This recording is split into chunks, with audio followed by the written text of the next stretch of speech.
Once, there was a man with a passion for coins.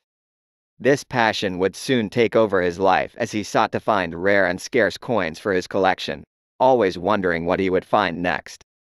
Join him in his quest to find these coins. Hello, welcome back to Max Coins. Excuse the slightly bunged up sound in me. Excuse the clearing of throat and coughing as we go through this. As we all know, Sunday is auction day for me. Today, no exception. However, I did look at this lot last week and I decided against it. Bit of a stupid mistake on my part, because I've gone back down there today, had another look at it because it didn't sell. And I could have probably got it for $5 last week and it cost me double that this week. So, lesson learned, if I see them there, just go and buy them. But there's a video to be made out of it anyway. So, as you can see, it's mainly pre-decimal. There are some worldy bits in there. There's a South African penny there, and there's some other bits. So we'll see what we can find. As always with these auction lots, I've already had a rummage through, so I sort of know what's in here to a certain extent. But as to what varieties and stuff we've got, I don't know. So, without further ado, let's get in and have a look. So the first one here is a 1945 one penny. Of course, we're going to have a look under the scope and just check out that 9. It's definitely a single 9.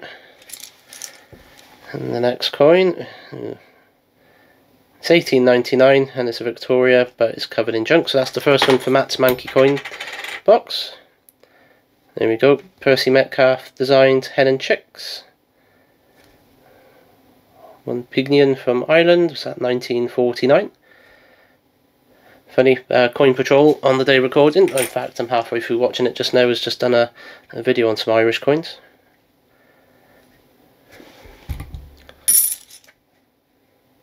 So we got what's that? George, it's going to be George the 3rd. So this is a 1776? Was that 1736? Let me get that one under the scope a sec. Yeah, so I've had a look under the scope. Whilst it looks like 1776 there, checking the books for the halfpenny, I don't see 1776 as a viable date. For this particular series, they stop at 1775. So, one for audience participation. What do you think? Let me know in the comments.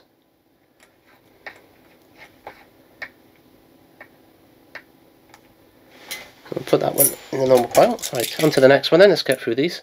1937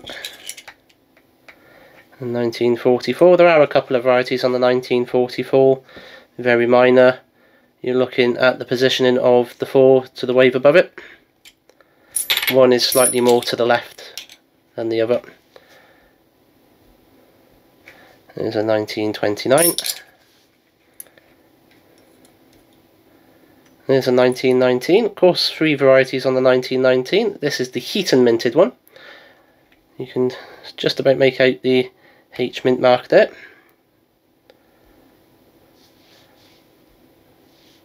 So, first nice find of this particular hunt. And it's the coin everybody's at least got one of. 1977 Jubilee crown.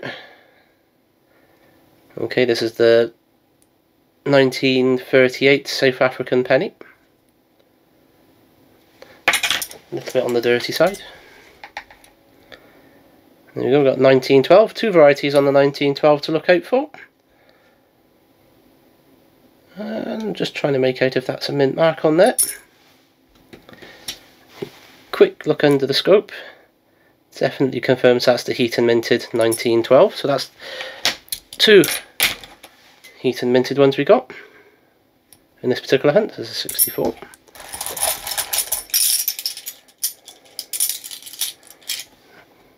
It's a 1958. Only fit for the Mankey box. Yep, this is a Belgian. I think this is a zinc. Oops. A zinc wartime coin. Go in the Mankey box. Okay, another 1912 and another 1912 with the heat and mint mark. You can see it in this light actually. That's 3 mint mark ones so far. I wonder if we find any more. That's a 1902, that's the high tide version. You can just about make out, if I get the light right, the tide line and where it intersects there. I have done a video on that one, so if you're interested in finding out how to identify that variety, then have a look through my variety series. So this is 1946, you're looking for the little apostrophe after the E. There isn't one on there, I dare say I'd have just put one on the screen. This is a 1928, I think it's 25 centimes from Belgium. Again, not a very pleasant one to handle. 67 penny. 1931. This is another foreign. Oh no, it's not. They're getting mixed up. This is a 1949 UK. I want to have a look at this one. This looks... It's definitely worn. But is that worn down on the 19, or is that maybe a grease struck one? I shall put an image on the screen to show what I'm looking at. It doesn't seem to be very well struck, that 1 and a 9 on there. But then there is a lot of heavier wear around.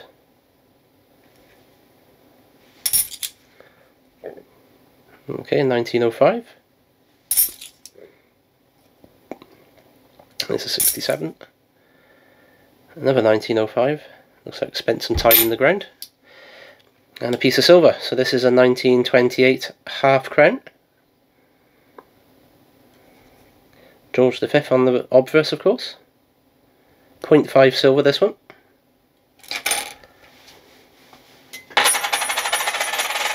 And does make a very satisfying sound when put on the desktop. Alright, what's next? Ooh, another bit of silver. And this is a 1929 florin. Again, it's dirty. Could do with a wash. Some warm water and some soap and some gentle cleaning. 1908 penny. There are a couple of varieties on this one, which we may be able to have a look for. If there is anything, I shall let you know in the edit. Oops, we'll come back to that one. There it is. Another 1905. I'm just going to adjust my light show a sec. Hopefully that will help with the focusing now. That's a 1910.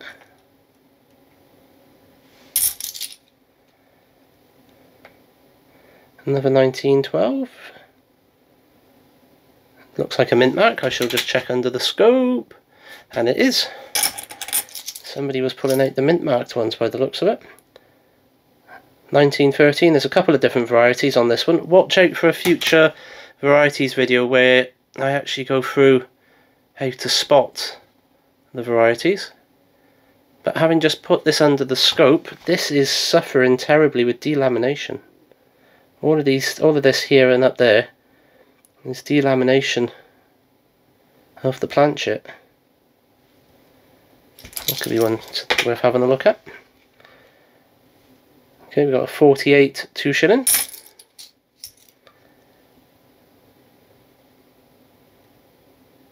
Something to win 216. 1D value. Oh, it's a one penny token of some sort. When I saw the number there, I was wondering if it might be a lamp check or something, but it's not. Okay, in 1959, I think that was the first year of the issue of the Memorial Cent. Did it have a mint mark? No. That's a 1959 Philadelphia minted one. 63. There's a 1918. It's been in the ground. Let's just check it for the mint mark. And that's the first one without, well, that do have a mint mark without the mint mark. There's a 36.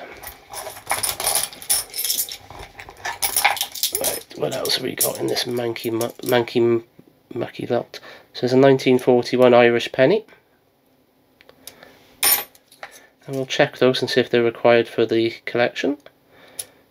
Even in that state they will go in, but they just won't be staying in there too long if I can find a better example. There's an 1898. Again, it's rather dirty. 1922. Looking for that inner prong there to not touch the tooth. Unfortunately it does, so it's not the rare variety. There's a 21, two varieties on this one, of course, all to do with the difference between, all to do with the gap between the A and the B. There is a wider, and that one's the narrow one. Same for the 1920. This is a 1948 dirty one. That's a 65. 1904. This is 5 euro cents. I think that might be Germany. Another florin.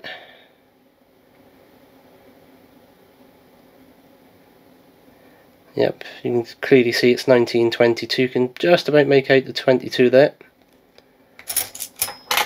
Another piece of silver, 0.5 again. There's another 1912 Heaton. 1937 Jersey, 1/12 of a shilling. Again, rather dirty. Another 1912 Heaton.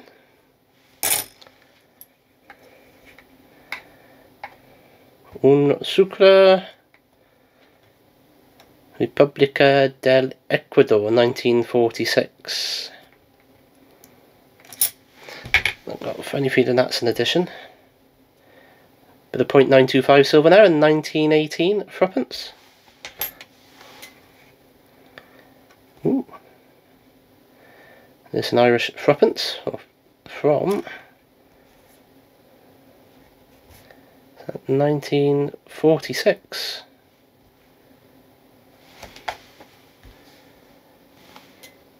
Me, the Cupo nickel, of course.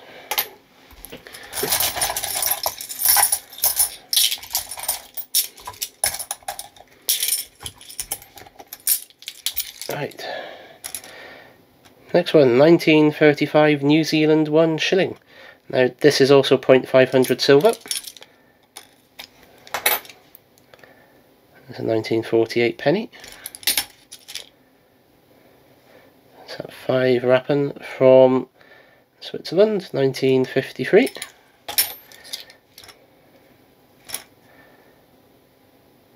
$1917 halfpenny. Oops, definitely not going to upgrade the one I've already got in the collection. 1901 penny. There's a 1910. 1949 English design shilling.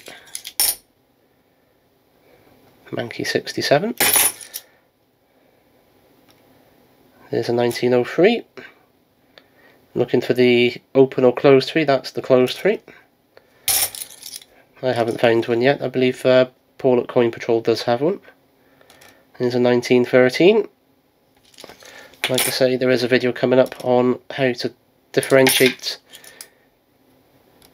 some of the varieties on that one. I'm just waiting on the coin in question to arrive with me. There's a 1920. Yeah, you can see there it's the narrow gap.